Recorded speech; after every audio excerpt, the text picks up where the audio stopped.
जिस समय भगवान श्री राम 14 वर्ष का वनवास पूर्ण करने के लिए वन की यात्रा प्रारंभ करते हैं। यात्रा कोई भी हो, हर यात्रा में समस्या और संघर्ष का समावेश रहता है। वो चाहे वनवास की यात्रा हो और चाहे जीवन की यात्रा हो या जन्म मृत्यु की यात्रा हो, यात्रा में संघर्ष का आना स्वाभाविक होता है।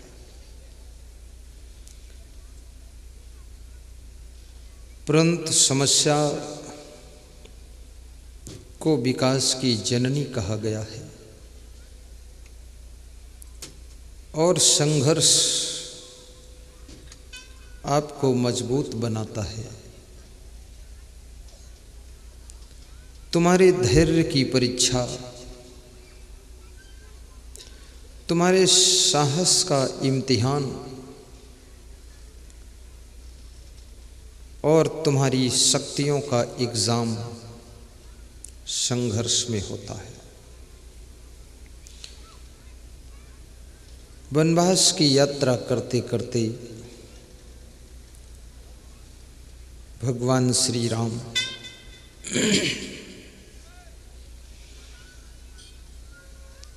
केवट के संबंध से गंगा पार करते हैं। भरद्वाज जी के आश्रम पहुंचते हैं, चित्रकूट धाम जाते हैं।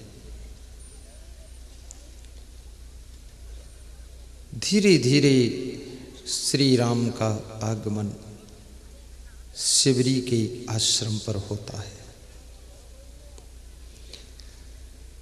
शिवरी बचपन से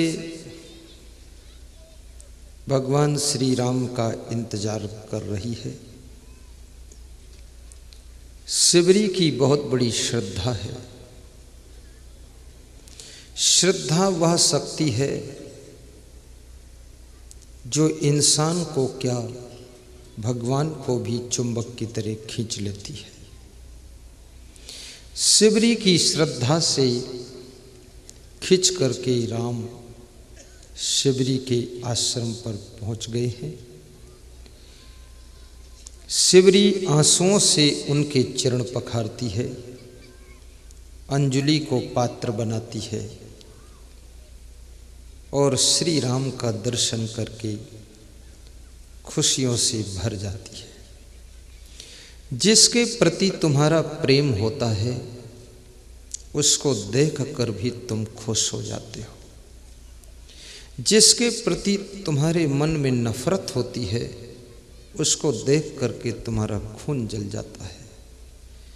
जिसके प्रति गुस्सा होती है तुम्हारे अंदर, उसको देखते ही तुम्हारा खून गर्म हो जाता है। और जिसके प्रति मोह होता है उसको देखते ही तुम्हारा मन विह्वल हो जाता है, करुणा से भर जाता है। और जिसके प्रति आसक्ति होती है तुम्हारी, उसको देखते ही, उसकी याद करते ही तुम घायल हो जाते हो। और जिसके प्रति तुम्हारे मन में भक्ति होती है उसका दर्शन पाकर तुम्हारा मन गदगद हो जाता है, बहुत खुशी होती है। भगवान श्री राम का दर्शन करके शिवरी का मन गदगद हो रहा है। उसके मन की खुशियां हिलोरे मार रही हैं और शिवरी कुश की चटाई बिछाती है और भगवान श्री राम को पधारने के लिए निवेदन करती है। अपने से बड़ों से कुछ कहना हो तो निवेदन के रूप में कहना चाहिए, आदेशात्मक नहीं कहना चाहिए। अपने से छोटों को उपदेशात्मक और आदेशात्मक मार्गदर्शन देना चाहिए, अपने समकक्ष वालों को सलाहात्मक उनसे बात करके कार्य करना चाहिए। सबको आदेश देना अच्छा नहीं होता है और सबको उपदेश देना भी अच्छा नहीं होता है। आप कितने ज्ञानी हैं, कुछ लोग ऐसे आपको मिलेंगे जिनके सामने आपको चुप रहना ठीक है, श्रोता बन जाइए। कुछ लोग ऐसे मिलेंगे जिनके सामने आप थोड़ा सा बोलिए, थोड़ा सा सुनिए। कुछ ऐसे विशेष लोग होंगे जिनके सामने आपको पीछे और नीचे बैठना ही उचित होता है। कुछ स्थान ऐसे होंगे जहां आपको ऊंचे बैठना ही ठीक है। कुछ जगहें ऐसी हैं जहां पर आपको रुकना भी ठीक नहीं है। शराब की दुकान पर आप रुक जाओगे, शराब खरीदो न खरीदो लेकिन बदनाम तो हो ही जाओगे। देखने वालों की नज़र पड़ेगी, मन में विचार करेंगे, संदेह होगा कि ये खरीद कर ले जाकर घर में पति पत्नी दोनों खूब पीते होंगे। और कहते हैं कि बदनाम होना संसार में बहुत ही नुकसान करता है, क्योंकि नाम से काम होता है और बदनाम से काम सब रुक जाते हैं। इस दुनिया में क्रेडिट बनाना बहुत कठिन है, नाम बनाना कठिन है। पैसा कमाना आसान है लेकिन नाम कमाना कठिन है। और जिसने पैसा भी कमाया और नाम भी कमाया वो जरूर बुद्धिमान व्यक्ति है, क्योंकि नाम उन्हीं को मिलता है जो पैसा फेंकने के लिए भी तैयार रहते हैं, और बदनाम उन्हीं का होता है जो पैसे के लिए अपने यश कीर्ति को भी खो देते हैं।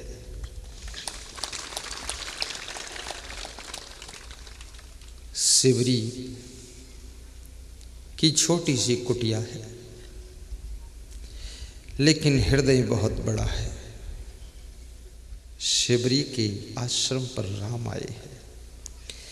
आश्रम शब्द बड़ा महत्वपूर्ण शब्द है। गृहस्थाश्रम, संन्यासाश्रम, ब्रह्मचर्य आश्रम, वानप्रस्थाश्रम, ये आश्रम शब्द है।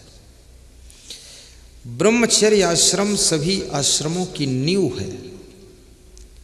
जिसका ब्रह्मचर्य आश्रम कंप्लीट है तो ब्रह्मचर्य आश्रम की नींव पर गृहस्थ आश्रम की दीवार अच्छी खड़ी की जा सकती है। आज की तारीख में लोगों का ब्रह्मचर्य आश्रम बहुत कमजोर हो गया है। इसका महत्व लोग नहीं समझ पा रहे हैं। और ब्रह्मचर्य आश्रम की साधना जिसने किया है वो बहुत जल्दी बूढ़ा भी नहीं होता है।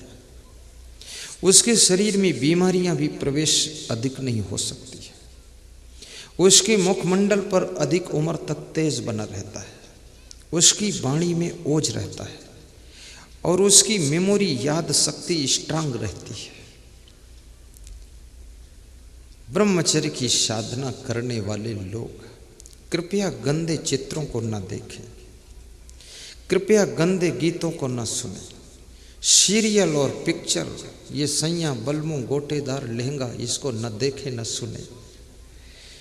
ब्रह्मचर्य आश्रम की साधना करने वाले लोग उन दृश्यों को न देखें जिनको देखने से मन के अंदर वासना उत्तेजित होती है। अपने मन को बहुत निर्मल रखें। और ब्रह्मचर्य से रहने वाला विद्यार्थी, ब्रह्मचर्य से रहने वाला पुलिस जवान 20 फीट लंबी छलांग लगा सकता है। ब्रह्मचर्य से रहने वाला व्यक्ति विद्वता को भी प्राप्त कर सकता है। ये ब्रह्मचर्य साधारण चीज नहीं है, ये चीज हनुमान जी में थी। इसलिए अकेला हनुमान पूरी लंका के ऊपर भारी पड़ गया था। हनुमान के पास में बंदूक राइफल नहीं थी, केवल गदा थी और गदा तो क्या है, गदा वही गदा आपको दे दें तो उतनी गदा तुम लेकर चलने में ही गिर जाओगे। वो गदा थोड़े, वो हनुमान जी की शक्ति काम करती थी। सब तरफ से राक्षस उनके ऊपर टूट पड़ते हैं। हनुमान जी हंसते हैं और सिर हिलाते, आइए आइए, अभी सबको रिजल्ट दे दूंगा, आ जाओ। प्रसाद ले जाओ नुक्ती लड्डू का। अकेले सबको धराशायी किया।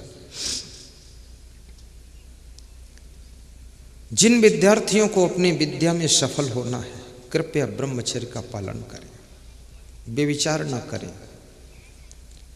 अपनी शक्तियों को छीण न होने दें, समय को बर्बाद न करें।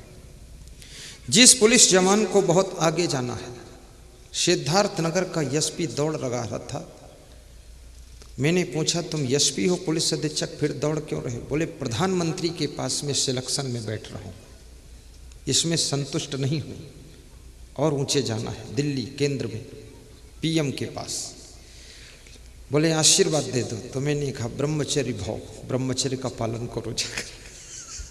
तो मेरी ओर देखा, हंसा और कहा सही कहा आपने, कर दो।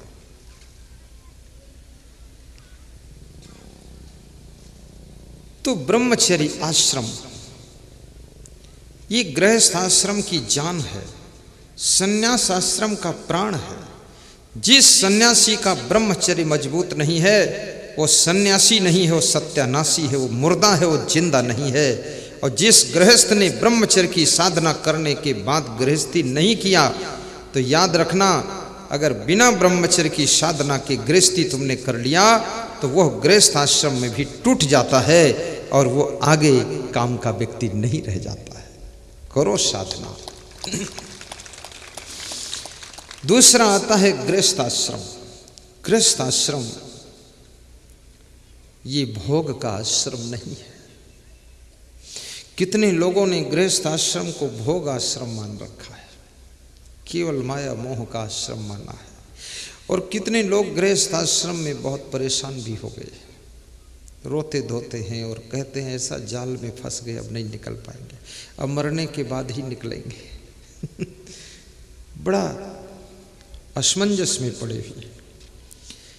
गृहस्थ आश्रम भी, जिसको पंडित श्री राम शर्मा आचार्य ने गृहस्थ आश्रम को तपोवन कहा है कि ये तपस्या करने का स्थान है। गृहस्थ आश्रम एक ऐसा आश्रम है जिस आश्रम में सबका जन्म होता है।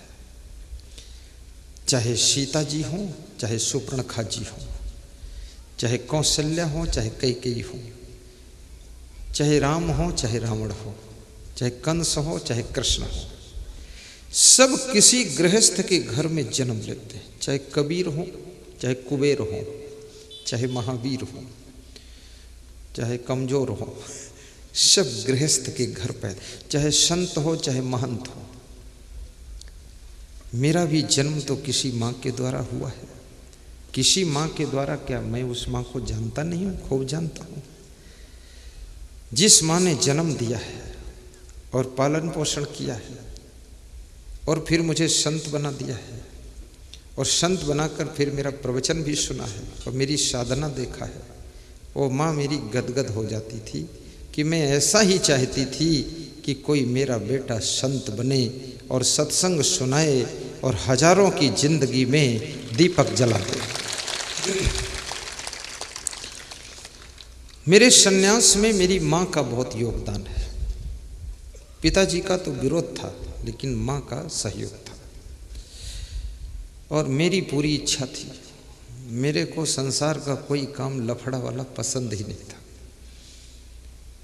न चाय पीना पसंद, न पान पुड़िया, न इलायची खाना, न लौंग खाना, न गांव में घूमना, न कोई तरफ झांकना। ये बचपन से ही ऐसा सन्यास जैसा था। और हमेशा खुश रहते थे, मुस्कुराते रहते थे, पढ़ते रहते थे, हंसते रहते थे। लोग कहते थे अकेले हंसते हो। हमने कहा कोई लफड़ा ही नहीं तो हंसना ही हंसना है। जो लफड़ा फंसेगा वही हंसेगा नहीं, बाकी खुश तो रहना ही है। अभी मैं संन्यास ले लिया तो भी हमको बड़ी खुशी रहती है, क्योंकि हमारा सब ठीक है, आनंद ही आनंद है। ज्ञान भी है, संयम नियम है, साधना है, प्रसन्नता है, न पत्नी है न पतना है, जो कुछ है सब इतना है। न बच्चे न कच्चे, न अच्छे न बुरे, कोई कहने वाला नहीं पापा जी पापी जी, सब काम खत्म जी। कोई चिल्लपो नहीं है, कुछ नहीं है, फ्री लाइफ। बस अपने मन को बस में रखो, सब ठीक है।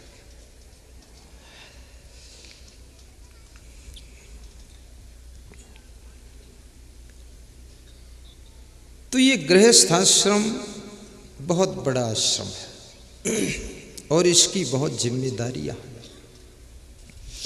ये साधारण नहीं है कि तुमने किसी लड़की को देखा ललचा गए, तुमने किसी लड़के को देखा ललचा गए, इसके साथ विवाह कर लूँ बड़ा सुख मिलेगा। सुख नहीं, जहाँ तुम दोनों जुड़े तो 2 से 4 हो जाओगे, तुरंत 2 बच्चे आ जाएंगे राम लक्ष्मण, फिर 4 से 8 हो जाओगे, 8 से फिर ठाट बाट हो जाएगा, फिर 8 से 16 और 16 से गपोला,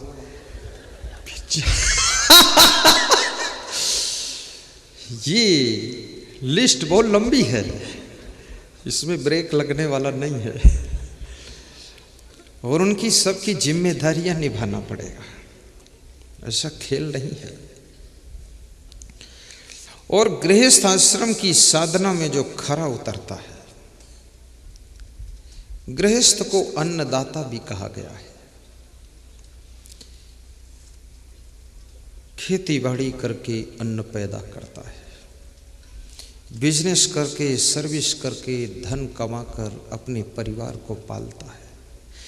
मैं तो किसी भी गृहस्थ को देखता हूँ तो भी मुझे बहुत दया आती है, बड़ी करुणा आती है। कोई सड़क किनारे सब्जी बेच रहा, फल बेच रहा है, मूंगफली बेच रहा है, तो मेरी गाड़ी कभी वहाँ रुकती है तो उसको मैं 50 रुपये दे देता हूँ, ये लो। तो बोलता है कितनी मूंगफली चाहिए? तुमने कहा मूंगफली नहीं चाहिए, तुम खुश रहा करो, ये पैसे तुमको प्रोत्साहन पुरस्कार दे रहा हूँ कि खूब हंस करके बेचा करो, मूंगफली तो सब बिक जाएगी। तो बोला तुम संत हो, तुमसे पैसे नहीं लेंगे। हम पैसे थोड़े, प्रोत्साहन पुरस्कार है, 1 मूंगफली लाओ खा लेते हैं, बाकी नहीं लेना है। जीवन में कभी कभी गरीबों का प्रोत्साहन भी बढ़ाया करो, अच्छा काम करने वालों को प्रोत्साहित किया करो, कभी अपने शब्दों के द्वारा, कभी सहयोग के द्वारा, कभी बातों के द्वारा, और कभी उनको थोड़ा हेल्प करके उनके मनोबल को बढ़ाइए। क्योंकि जिस गृहस्थ आश्रम में अपने बच्चों का पालन पोषण कर रहा है, उनमें से कोई बच्चा प्रधानमंत्री हो सकता है हमारे देश का, कोई बच्चा शिवराज सिंह बनकर बैठ सकता है, और कोई बेटी उसमें की वसुंधरा राजे सिंधिया बनकर आ सकती है, और कोई बच्चा हम जैसा संत बन करके आपके खोखरिया में प्रवचन भी सुनाने आ सकता है। इसलिए जितने गृहस्थ लोग हैं इनके लिए भी शुभकामना कीजिए, और गृहस्थ आश्रम में खूब धन भी कमाइए। आलस्य मत कीजिए, ताश मत खेलिए, जुआ मत खेलिए, दारू बिल्कुल मत पीजिए, छुओ भी मत, मांस मछली बिल्कुल मत खाइए, अंडा को छुइए भी मत, और मुर्गे को उधर जाना मत। मुर्गी बकरी घरे घरे, रामा रामा हरे हरे, खाना नहीं है, रखना भी नहीं है। भगवत भक्ति कीजिए, गुरु भक्ति कीजिए, गौ भक्ति कीजिए, मातृ भक्ति पितृ भक्ति कीजिए, देश भक्ति कीजिए, सेवा परायण बनिए, कर्तव्यनिष्ठ बनिए। बीड़ी पूरा छोड़ दीजिए। लोग कहते हैं सुबह सुबह काम करना पड़ता है इसलिए बीड़ी पीता हूँ। कितने लोग कहते हैं सफ़र करना पड़ता है इसलिए थोड़ा पुड़िया खा लेता। मेरे से ज़्यादा सफ़र शायद ही कोई करता हो। कल मैं 400 किलोमीटर का सफ़र किया, उसके पहले 600 किलोमीटर का सफ़र करके गया था। और मैं बाई रोड भी सफ़र करता हूँ और एरोप्लेन से सफ़र करता हूँ जहाँ जो साधन मिल जाए, और कभी तो पैदल भी चल देता हूँ, 10-20 किलोमीटर पैदल भी चला जाता हूँ, कभी ट्रैक्टर पर भी बैठ लेता हूँ। मैं VIP क्लास का बनता ही नहीं हूँ। जैसी परिस्थिति हो उसके अनुसार सेटिंग कर लो।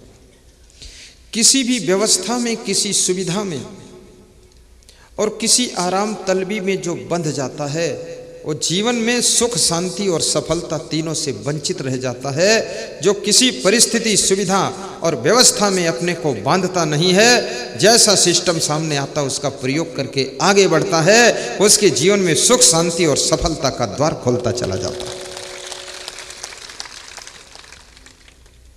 भगवान श्री राम पैदल भी वन यात्रा में चल देते हैं। नदी आती तो नाव पर बैठ जाते हैं, कहीं नदी में बेड़ा बनाकर लक्ष्मण खे देते, उस पर बैठ जाते हैं। जैसा योग वैसा कर लेते हैं। पैदल चलना कोई अपमान नहीं है, एरोप्लेन में उड़ना कोई महानता भी नहीं है। मैं एरोप्लेन में भी खूब उड़ के देखा हूँ, मैं ही रहा हूँ, मैं चेंज नहीं हुआ हूँ। तुम गधे को एरोप्लेन में उड़ाओ और उसके बाद उतारो तो क्या वो गधा भैंस हो जाएगा, दूध देगा? वो गधा ही रहेगा। और भैंस को पैदल चलाओ उसके बाद ले जाओ तो क्या वो गधी हो जाएगी, रहेगी भैंस ही। तो तुम रहोगे, तुम साइकिल और मोटरसाइकिल और कार और एरोप्लेन इसके लफड़े में क्यों फंसे हो? उन्नति कर तो इतनी कर, उन्नति की हद कर दे, और जमीन पर चल तो जमीन पर चल, नहीं तो आकाश में उड़ के दिखा दे।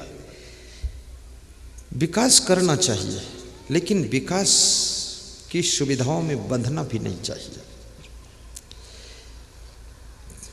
खाने पीने में भी बंधिए मत। कभी पूड़ी खीर खा लीजिए, कभी रोटी सब्जी खा लो, कभी बाटी दाल खा लो, कभी खिचड़ी भी खा लो, कभी रोटी चटनी भी खा लो, और कभी थोड़ा व्रत भी रह लो। कल मैं एक गांव गया था, पुरैना कला, डिस्ट्रिक्ट होशंगाबाद में, विनोद पटेल साहब जी के यहाँ, सरपंच जी के यहाँ 2 साल से निमंत्रण दिया था आधा घंटे का, तो 2 साल बाद पूरा किया। तो वे मेरे सामने बहुत गरम गरम फूली हुई पूड़ी लाए, खीर लाए, 2 सब्जी लाए, सब रखा, और उसमें थोड़ा मूली लाए, थोड़ा टमाटर लाए, थोड़ी गाजर लाए। तो मैंने सब साइड कर दिया, मूली टमाटर गाजर अलग कटोरी में लेकर हमने कहा थोड़ा नमक ले आओ। नमक लाए। तो मैंने कहा क्या और गाजर मिल जाएगी? बोले हाँ। तो हमने कहा गाजर और टमाटर और काट के लाओ। तो उसको लाए, तो गाजर टमाटर मूली और नमक मिलाकर खाया। खीर पूड़ी नहीं खाया। तो बोले इसको नहीं खाओगे? हमने कहा ये आपके लिए प्रसाद है, आज इच्छा नहीं है, केवल आज मूली गाजर टमाटर खाना है और कुछ नहीं खाना है। आपके सामने कितने अच्छे खाद्य पदार्थ रखे हों, फिर भी अपने इस चंचल मन को, लोलुप जीवा को कंट्रोल करने के लिए उनका त्याग करो और साधारण चीज खाकर मुस्कुराकर आगे बढ़ो। कितने घरों में लोग खाने पीने में उलझे रहते, लड़ाई झगड़ा करते रहते हैं, बहुत ज्यादा कले कलेश होता है। बड़नगर तहसील में एक गांव में मैं गया था, 3 दिन सत्संग किया, लेकिन जिनके यहाँ ठहरा था उनसे मिला नहीं मैं। तो बोले आपको घर में स्थान देने ही व्यर्थ हो गया, बैठे ही नहीं, मिले ही नहीं, बातें नहीं हुई, आज रात बैठो साथ में 10 मिनट कम से कम। तो मैं बैठ गया, उनके परिवार के लोग बैठे, तो अपनी अपनी बात बताने लगे। तो उनके घर का एक बच्चा बोला थोड़ा मेरे पापा को समझा दो आप। तो मैंने कहा क्या समझाना? बोले ये भोजन करने आते हैं तो किचन में भूकंप आ जाता है। तो उस बच्चे की माँ बोली, माँ ने कहा गुरुदेव बस यही व्यथा है, इनको थोड़ा कंट्रोल हो जाए। ये भोजनालय में आते ही इनको बहुत गुस्सा आता है, थाली फेंक देना, भोजन फेंक देना, इनको पसंद ही नहीं आता है, बहुत नाराज हो जाते हैं। वो आदमी बहुत बुद्धिमान था। कई बार बुद्धिमान लोग भी छोटी छोटी गलतियों को दोहराते रहते हैं। तो मैंने उनसे कहा कि ये सब लोग यही निवेदन कर रहे हैं, तुम्हारा क्या इरादा है? तो उसने कहा ये सब ना समझ है, मैं 3 दिन का प्रवचन करके सुधार कर चुका हूँ, अब डबल इंजेक्शन आप मेरे मत लगाओ, थोड़ा इनको भी सुधार करना चाहिए कि टेस्टफुल भोजन बनाना चाहिए।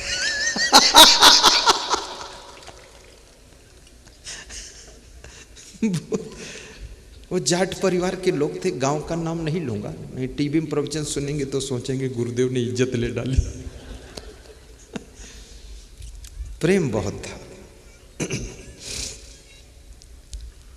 तो ये खाने पीने की चीजों में भी उलझो मत, कपड़ों में भी उलझो मत।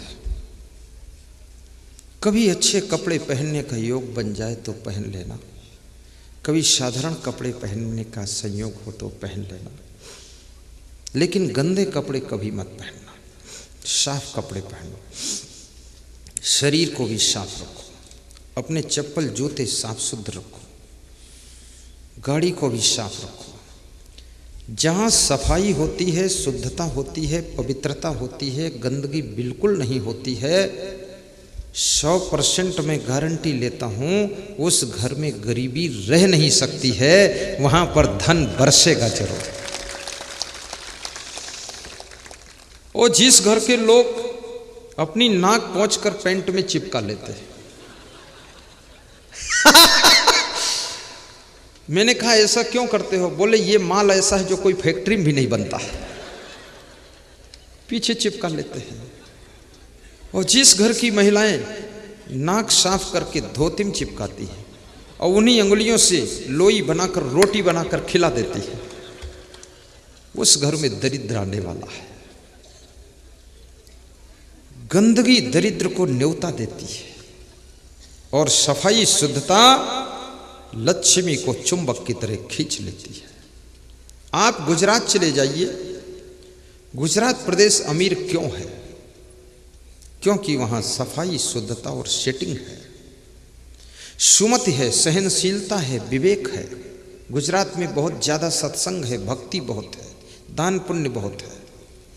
गुजरात का 25% प्रभाव मध्य प्रदेश में भी है और मध्य प्रदेश का 25% प्रभाव राजस्थान में है और राजस्थान का 25%, उसमें से भी 25% तब यूपी में है और यूपी से भी और 25% कम करो तो नेपाल में है। इसलिए नेपाल गरीब देश बहुत है, जिनके मुख से गालियां नहीं निकलती है। यानी बाहर की सफाई हो लेकिन वाणी की भी सफाई होनी चाहिए, वाणी भी शुद्ध हो, स्वभाव भी शुद्ध हो, चरित्र भी शुद्ध हो। ऐसा नहीं कि बर्तन शुद्ध है पर बर्तन में मांस मछली रखा है, ये शुद्धता नहीं हुई। ऐसा नहीं कि चेहरा शुद्ध है पर चरित्र बिल्कुल नरक बना हुआ है। ऐसा नहीं कि सूरत बहुत अच्छी पर स्वभाव खराब है। शुद्धता अंदर तक जानी चाहिए, कर्म भी शुद्ध हो, विचार भी शुद्ध हो, घर द्वार भी शुद्ध पवित्र हो, कपड़े भी शुद्ध हो। आपकी जिंदगी में अंदर बाहर भीतर सब तरफ शुद्धता और पवित्रता है तो याद रखना आपकी जिंदगी धन्य है और आपके ऊपर भगवत कृपा, गुरु कृपा, माता पिता की कृपा, सबकी कृपा मिलेगी। फिर कोई कृपा रुकने वाली नहीं है। कितने लोग ऐसे लोगों को ढूंढते हैं, उनसे पूछते महाराज हम पर कृपा क्यों नहीं हो रही? तो बोलते हैं समोसा खाया करो तो कृपा हो जाएगी। वो होशियार आदमी है, वो कहता है कहीं कचौड़ी की खुशबू आ रही है, क्या तुमने कचौड़ी खाई? बोले हाँ 3 दिन पहले खाई है। बोले इसलिए खुशबू आ रही है, कचौड़ी खाना छोड़ दो तो कृपा बरस जाएगी, कचौड़ी में रुकी है कृपा। कितना होशियार आदमी है, 3 दिन पहले कचौड़ी खाया, खुशबू अब आ रही है।